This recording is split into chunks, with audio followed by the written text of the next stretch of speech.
Serhan başına bedel verip nikah toylayan hurmatlı yaşlarımız mehribancıyım, aydolmacıyım. Ine bugün senin şantıklı pırtadın davaral bağ toyun tutulup otuyor.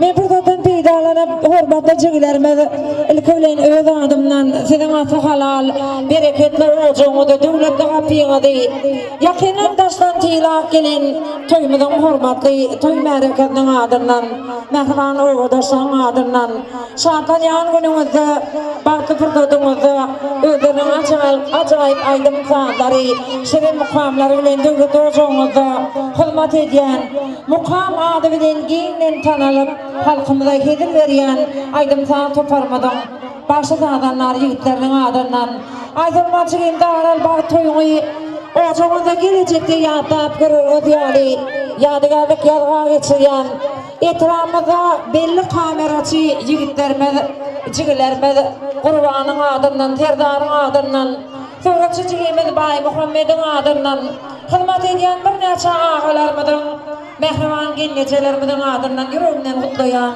baklı olman ardık ediyen anın vatın olsun gelecek yolların aydın olup gelecek günlerin kulluk olsun alçağın alkış olsun il içinde ağlayın eğitilmez arkalan devletin olsun Batoyun toylayan mehribancıyım söyün cüydün bilen baklı durmuşta adı verce devran tırıp şalöyün şartlarını hayatını denge paylaşıp baklı durmuşta adı verce yaşamakta denetip ettin mehriban adamları hürmatlı mihmanları Batoyun toylayan aydolmacıyım Davaral bağ toyun devam ediyor. İnsanın ömründe qaytalanmayacak. Şantıklı bir kodunu ilkincilerin novatına kutlu tedinin yanlandırmak için davaramızı devam etmekle için onu hürmet eden mehribancı gemidi ösürüp kemale getiren enatalarımız devlet hakkı sürüngenlece yani bilenciler oğulcani, gülçemeni, kakacani yanımıza çağırıyat ataradalan hürmeti toyularımız hürmeti enatalarımız ehlicecilerimiz geleliğin öz ornumuzda gelip toyu kutlayın aytılmada yürekten bağıt dileyin toyularımızın idiyanından hürmetli ağaları mehriban genneceleri mümkün orta şöhradi kümüşü doğana ayyuli ağatı kergönülen ay bölüğü yine de pelvani doğanecelerimiz ak cemal sapargül oğul gerek bayramgül kim canı cem olup öz ornumuzda toy kutlamağını hayiş ediyen mümkün orta hürmeti toyularımız toyumuzun maşalatı enatalarımız ardık aytmaklığı için ciglerimiz geleliğin öz ornumuzda gelip bağ toyun toylayan mehribancı giyinde yürekten ardık aydalayın aytılmacı giyimizin bağlı pırtadına süyce zulağıdan ardıqlap toy kutlamağını hayiş ediyen sülgünün nece hürmetli ciglerimiz İdiyanın ağalar genneceler doğanlar doğanecelerimiz ehlice Huday verdiğiflerin nevereti öz ornumuzda toy kutlamağını xahiş edýän. Aýtylmadan bagat toýy.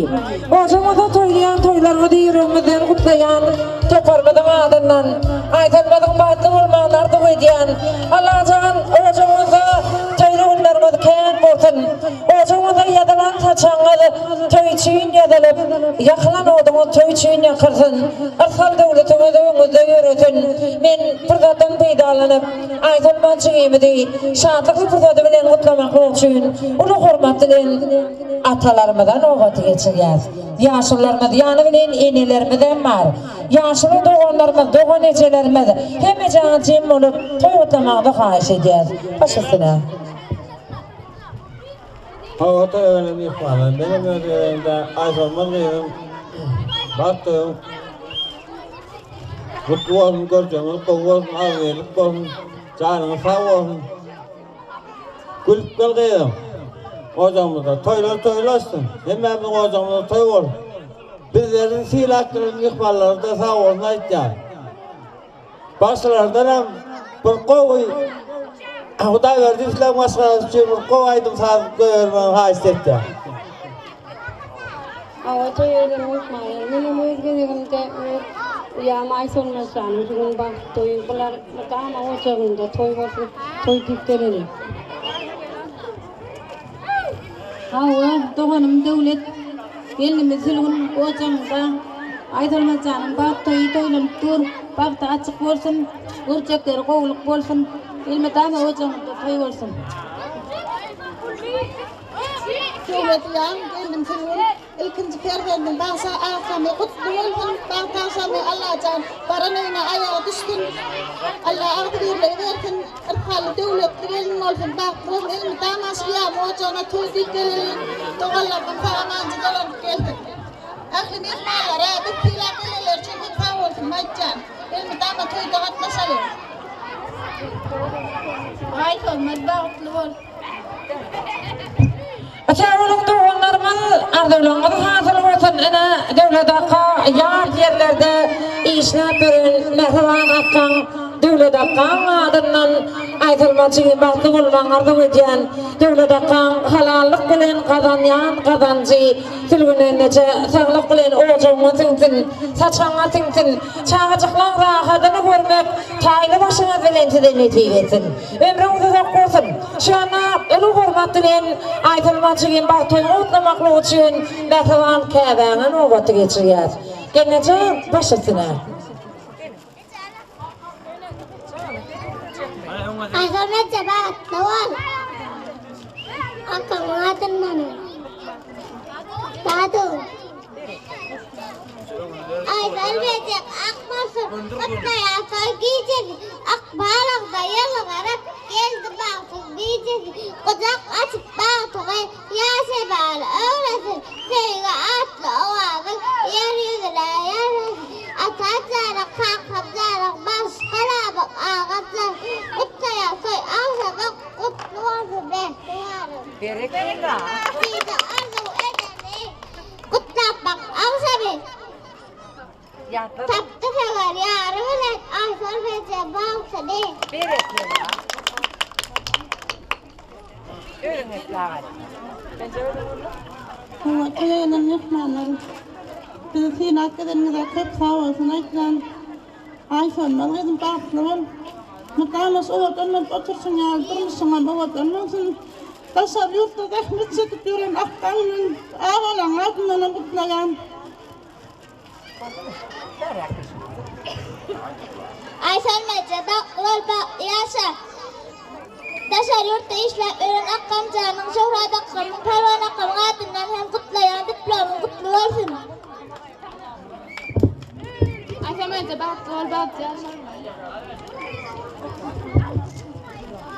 Doğruda katılın verce o canlıda toyalacan. O da ondan olsun. Ay sanmayacak baklı olayım. İnen ulan pervan adından mutlu olsun. Aydılmayan batkol. Kudama şeydik kulu otur.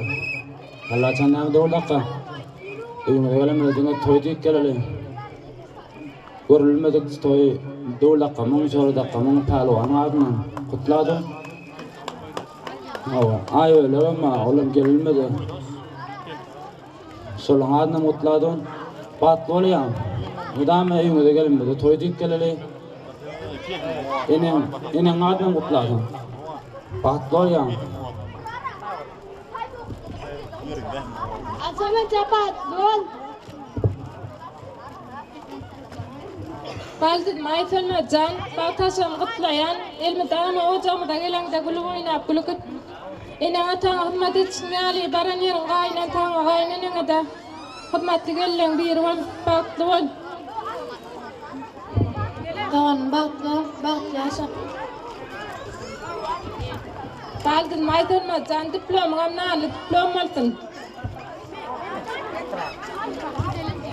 Açağılın toyyalarımız Silunenece ardıbaydan doğanlar çıgıları doğanecelerimiz ağalarımız ardıulanın hatırı olsun merteven gidip belin olsun mertevanın ardıularının kayetine hemişe bakı olman ardı ediyen mertevan çıgıyım mertevan kâvenin adından oğudun kümüş yüdüp maşalağın adı olsun diplomunun çırıkı diplomunun aydırman çıgıyım İşte lokan üstünde ağrı kalanmaktan neticedir.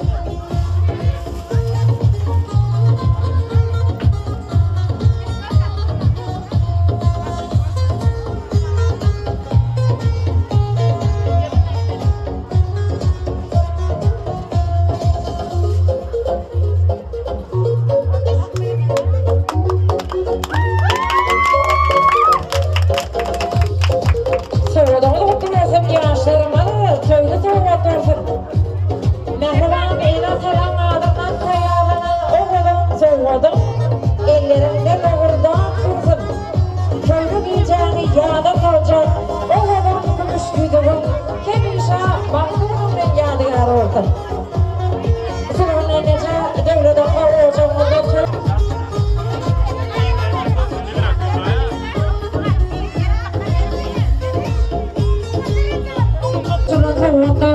köylerde ortak netibetin doğrudan ağzından Gençelen adından, ağalan, atalan adından Sırrıklar, Şakirin kılafaş olan gıyları İlkülün devlede kan kılafaşları İlyandan onu hürmetinin Sırrı'nın necen 10 yıla bile çokan Kılafaş olan gıyları Toyğutların devlede kan ocağına toylanyan Çiğimi de bağ dilerim Onu hürmetinin en ata kılafaşlar Ölümünüzde toyali bakar yağın olsun Görüp ve de ayvını da görmesin.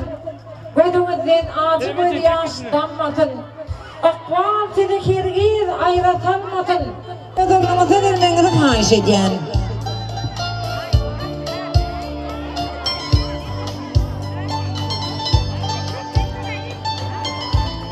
Burada kan klasaşları. Şöyle Siluneneceğin klasaşları gelyençe Siluneneceğin katlaşan Çoğru gıyları, toymudun hurmatı kutluğuçuları, ulu hurmatının çoğrulara nöbeti geçiriyor.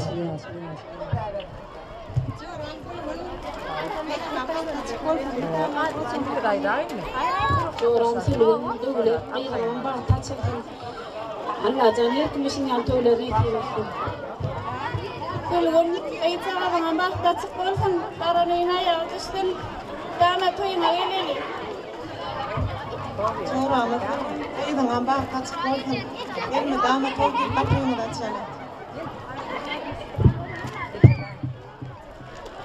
Gel oğlum. Gel.